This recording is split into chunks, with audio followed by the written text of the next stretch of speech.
Fala galera, tudo jóia? Professor Pardal na área e você está no Aprovação Seriada. Roda a vinheta!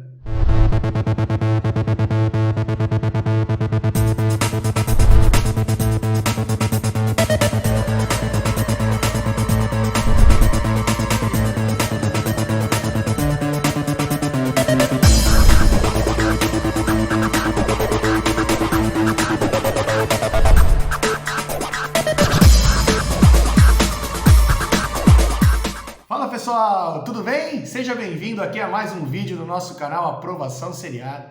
E olha isso aqui, galera, ó, nós vamos inaugurar uma playlist. Que isso, bicho? Inaugurando playlist, pardal? Aí sim, hein, professor? Então presta atenção nisso aqui, ó, nós vamos inaugurar uma playlist Pardal Convida. Aí sim, hein? Então nessa playlist vão ser vídeos de professores amigos nossos, entendeu? Colegas de trabalho aí, que vão dar uma força aqui para você resolvendo as provas de processo seletivo seriado aí. Nós vamos começar hoje com nada mais, nada menos com o meu querido irmão do coração, professor Bruno Laburu de Química, resolvendo a prova do passe do FMS do triênio, etapa 1 do triênio 2020-22. Então, fica com ele aí. Um abraço, aproveitem. Tchau, tchau. Fala, professor Pardal, fala galerinha da Aprovação Seriada. Primeiramente, obrigado, Pardal, pelo convite de estar participando aí de mais um vídeo do canal Aprovação Seriada.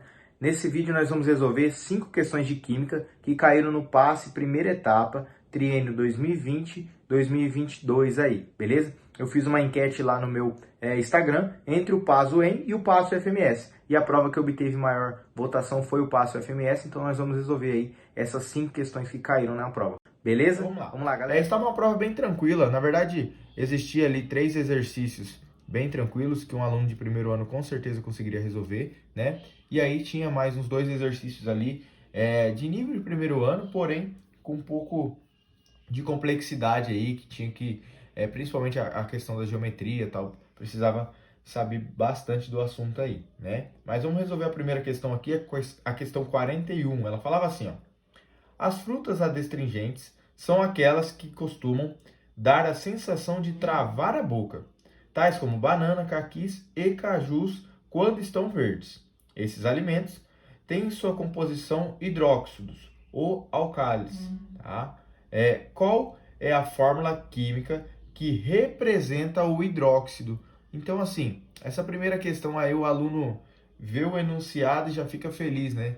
Já vai direto responder aí, porque com certeza um aluno de primeiro ano falou muito sobre essa questão de hidróxidos, né, de ácidos, de óxidos, de sais aí no primeiro ano. Mas vamos lá, vamos entender essa questão. Ó, algumas pessoas podem chegar a perguntar, mas falaram que iria anular a questão, essa questão não iria, não. A gente vai entender o porquê, né? Mas acabou que no gabarito oficial saiu a alternativa certa, né? E então não foi anulada. Vamos lá, vamos entender. Primeira coisa, para falar sobre os hidróxidos, a gente precisa entender que nós estamos aqui lembrando das 4 funções inorgânicas, né? A gente tem os ácidos, certo? Os ácidos. Temos as bases, ok?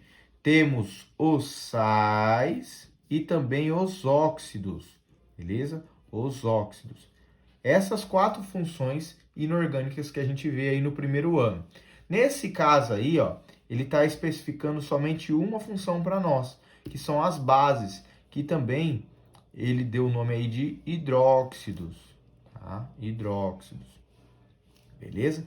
Vamos lá, o que a gente precisa entender?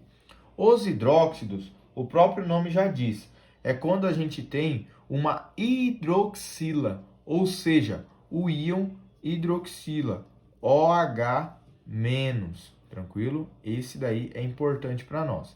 Então vamos lá, o que ele fala sobre os hidróxidos? Os hidróxidos são o quê?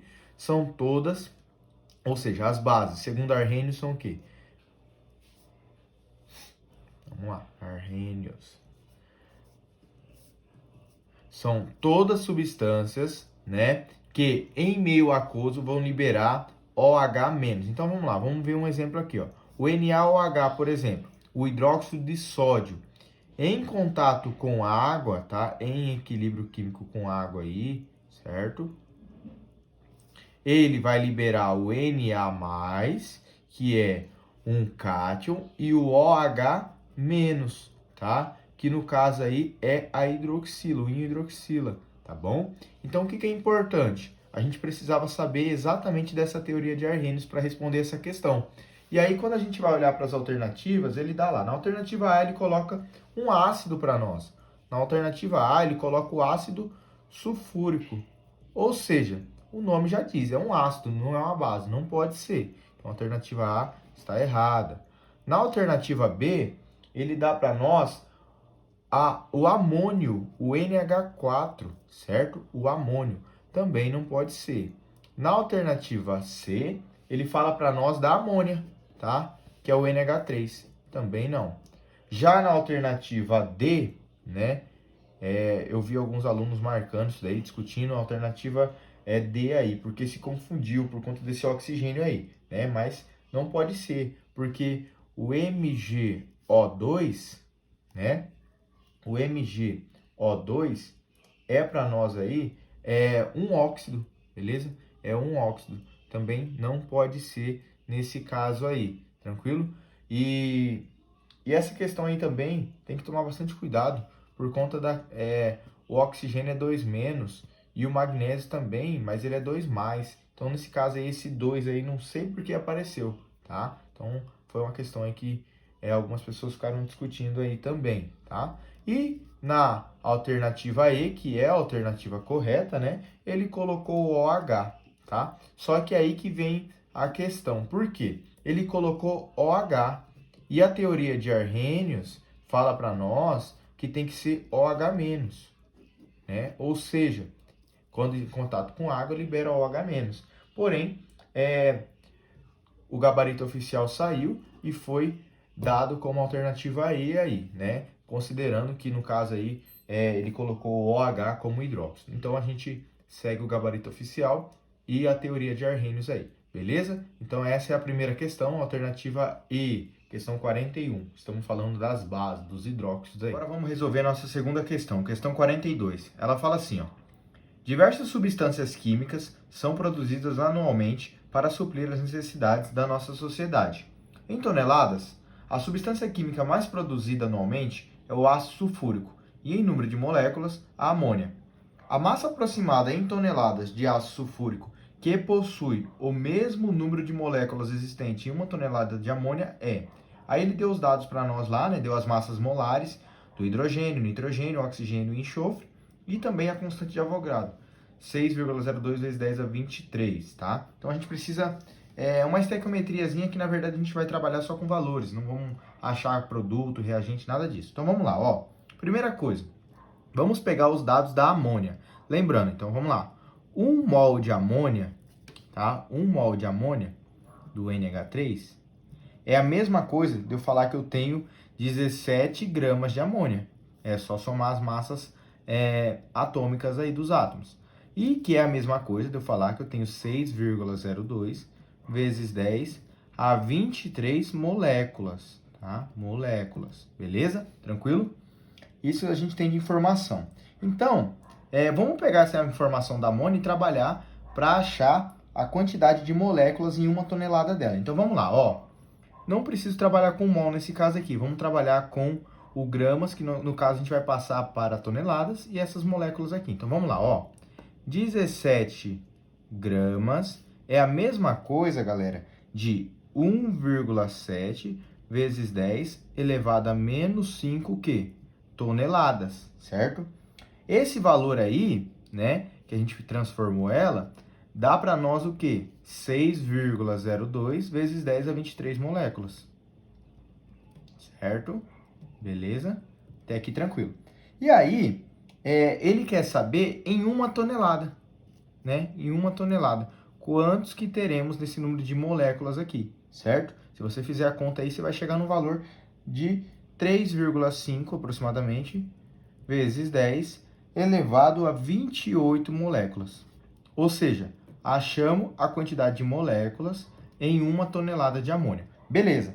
Aí agora a gente vai pegar as informações de quem? Do ácido sulfúrico. Então vamos lá. O ácido sulfúrico é o seguinte: 1 mol de H2SO4, certo? É a mesma coisa que a gente ter 98 gramas, certo? De H2SO4, de ácido sulfúrico, que também é a mesma coisa de eu ter 6,02 vezes 10 a 23 moléculas. Vou colocar aqui, ó, moléculas, beleza? Tranquilo? E aí, com esse valor, a gente vai trabalhar agora em toneladas. Esse 98 vamos passar para toneladas. São 98 gramas, equivale a 9,8 vezes 10 elevado a menos 5 toneladas, né? Que é equivalente a 6,02 vezes 10 elevado a 23, o quê? Moléculas, perfeito. Só que nós achamos ali na amônia 3,5 vezes 10 elevado a 28 moléculas. E é esse valor que ele quer trabalhar, porque ele quer saber a mesma quantidade de ácido sulfúrico, né, no caso em toneladas, que eu teria em 1 tonelada de amônia. No caso aí a gente transformou para moléculas para o nosso cálculo chegar depois em toneladas. Então vamos lá, quantos que a gente vai ter então em 1 tonelada de amônia? A gente tem 3,5 vezes 10 elevado a 28 moléculas, tá? Perfeito? E aqui a gente vai achar o valor de X da tonelada de ácido sulfúrico, que vai dar para nós um valor de aproximadamente 5,7 toneladas de ácido sulfúrico.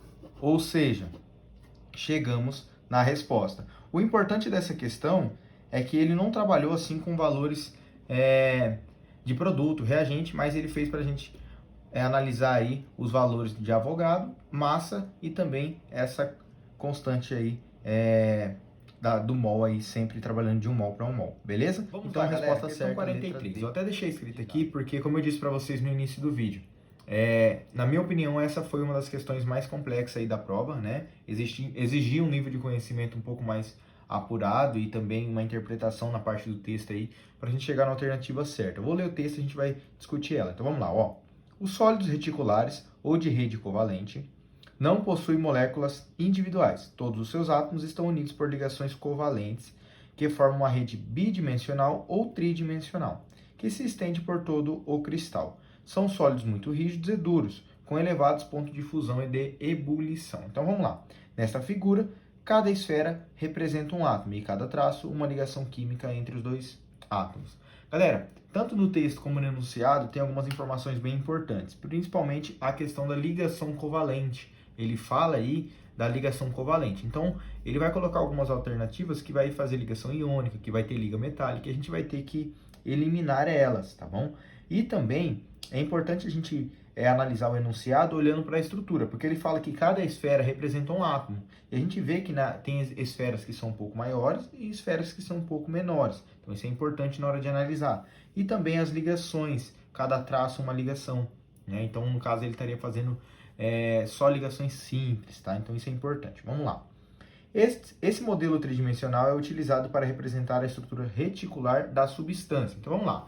A primeira alternativa é o NaCl, né? O cloreto de sódio, nosso sal de cozinha. A gente sabe que não pode ser ele porque ele faz ligação iônica. E além disso, ele é um retículo cúbico, né? Então o NaCl não pode ser aí. Seria a nossa primeira que a gente iria eliminar. Vou deixar a B de lado, que é a resposta certa. Vamos analisar a C, a D e a E, que são as 3 erradas aí também. Então vamos lá. Tanto a C como a D, o diamante e o grafite, possui apenas o átomo de um único elemento, que no caso é o carbono, tá? Eles fazem ligações covalentes entre si, tranquilo, né? Porém, existe apenas o carbono. E se a gente for parar para ver a estrutura, existe átomos maiores e átomos menores nessa estrutura aí. Então teria que ter no mínimo 2 tipos, no mínimo, e tem 2 tipos de elementos químicos diferentes aí, tá? A alternativa aí, que muita gente poderia ficar na dúvida aí, por que não poderia ser aí?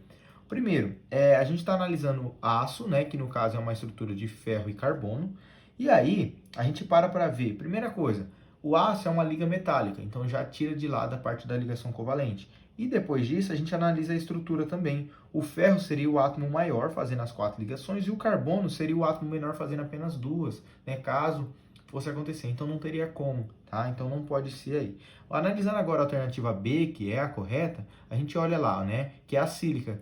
Si, O2 e o N. Esse N aqui representa que para nós a estrutura vai ser maior aí, tá? Eles fazem ligações covalentes sim, porque eu tenho o silício, né, que é um ametal, e também tenho o oxigênio, que é outro ametal. O silício seria os átomos maiores, representado aí fazendo as 4 ligações, porque ele é da família 4A, né? Então ele tem 4 elétrons na camada de valência, precisa de mais 4 ligações aí de 4 elétrons para atingir o octeto. E o oxigênio, família 6A, possui 6 elétrons na camada de valência, fazem suas 2 ligações e seriam os átomos menores. Então, se a gente for parar para analisar, seria dessa maneira, a alternativa B seria a correta, tá bom? Esse exercício aí, bastante gente ficou em dúvida e tal, mas é um exercício... Vamos lá, agora para a questão 44. Na minha opinião, uma das mais elaboradas aí dessa prova. Vamos ler o enunciado. Como fazer a limpeza de superfícies possivelmente contaminadas por coronavírus? A inativação do vírus pode ser alcançada após 1 minuto com o uso de desinfetantes, como álcool 70 ou hipoclorito de sódio, principal componente da água sanitária. Recomenda-se o uso de álcool 70 para desinfecção de equipamentos de uso comum, como termômetro, estetoscópio ou de pequenas áreas e de hipoclorito de sódio a 0,1% para desinfecção de grande superfície. Beleza, aí ele fala assim: o sal mencionado no texto é obtido pela reação dos reagentes. Olha lá, vamos lá. Então ele dá para nós o hipoclorito de sódio, tá? Hipoclorito, beleza? De sódio. Vamos prestar bastante atenção aqui, ó, na terminação do hipoclorito. A terminação é ito, tá? Então a gente sabe o quê? Que um sal, ele é proveniente, certo? O sal é proveniente de uma reação de neutralização entre um ácido e uma base, certo? Então, quando a gente tem a reação de um ácido e uma base, a gente tem a formação de sal e água, beleza? E aí, a gente precisa prestar bastante atenção aqui nessa terminação. Por quê? Quando eu tenho um hidrácido, ou seja, um ácido sem oxigênio, a terminação desse hidrácido é hídrico, certo? E aí, o sal vai acabar sendo eto. Por exemplo, cloreto de sódio, cloreto de potássio e assim por diante, né? Quando eu tenho a terminação do ácido em ico, né, ácido sulfúrico, por exemplo, o sal vai virar ato, sulfato de sódio, sulfato de potássio e assim por diante, tá? E quando eu tenho a terminação do ácido em oso, certo? O sal vai virar ito. Aí vem sulfito, o próprio hipoclorito e assim por diante, né? Então a gente vai analisar nesse caso aqui, beleza? O que é importante a gente saber? O hipoclorito de sódio, a gente sabe que ele vem de um ácido, no caso um oxiácido com cloro, né? Porque tem o hipoclorito, certo? O cloro aqui. E de sódio, de alguma base que tenha sódio. E nesse caso aí, o único que vai ter é o NaOH, o hidróxido de sódio. Então vamos fazer agora aqui a análise. Vamos lá, ó. Se o meu ácido tem a terminação oso, com certeza ele é aquele que possui o menor número de oxigênio. Então o oxiácido aí, que contém cloro, com o menor número de oxigênio, é o HClO, certo? Quando eu coloco ele para reagir com NaOH, certo? Que é a minha base aí, eu vou acabar formando quem? O hipoclorito de sódio, que é qual? O Na, certo? ClO, mais quem? A molécula de água, H2O, certo? Esse é o hipoclorito de sódio. Então, nesse caso aí, galera, ó, esse hipoclorito de sódio, ele foi proveniente de quem? Ele foi proveniente aqui do ácido hipocloroso, né? E também do hidróxido de sódio. Então, nesse caso, resposta certa, letra C. Beleza? Tranquilo? Vamos lá, galerinha, para a nossa última questão, questão 45. Na minha opinião, também é uma questão bem elaborada, tá? Que falava sobre os ácidos. Então, vamos lá. Questão 45 do nosso passe UFMS aí. Então, vamos lá. A questão falava assim, ó. A definição de ácido, segundo a teoria de Arrhenius, é que eles são compostos covalentes que reagem com água e sofrem ionização. Usando como exemplo o cloreto de hidrogênio, HCl, que também pode ser conhecido como ácido clorídrico. Em presença de água, H2O, qual o composto formado após ser ionizado em solução aquosa, tá? Então ele pede para a gente descrever aí a teoria de Arrhenius, né? A teoria de Arrhenius que a gente já viu lá quando a gente falou de base na questão 41, né? Então, por exemplo, vamos pegar aí o exemplo que ele deu, HCl em contato com água, né? H2O sofrendo ionização. O que vai acontecer? Ele vai sempre liberar H3O+, ou seja, um próton aí, né? Mais o Cl-, nesse caso aí o Cl- porque é o cloro que está ligado ao hidrogênio, tá? Então, é bastante cuidado. Às vezes você pode olhar em algum exercício e ele colocar só H+. Significa a mesma coisa, tá bom? Ele só simplificou para nós. No caso aí desse exercício, ele colocou H3O+, tá bom? Que é quando um átomo do HCl se junta à molécula de água aí. Como ele é um cátion, vai ficar H3O+, mais Cl-, beleza? Uma questão bem tranquilinha, só pedia para a gente descrever a teoria de Arrhenius. Então a resposta certa é também letra C, beleza? Obrigado você que assistiu mais um vídeo do canal Aprovação Seriada. Se você ainda não é inscrito no canal, se inscreve, ative o sininho para não perder nenhuma novidade aí. Toda semana tem vídeo novo, beleza? Obrigado, Pardal, aí pelo convite e tamo junto. Até a próxima, galera!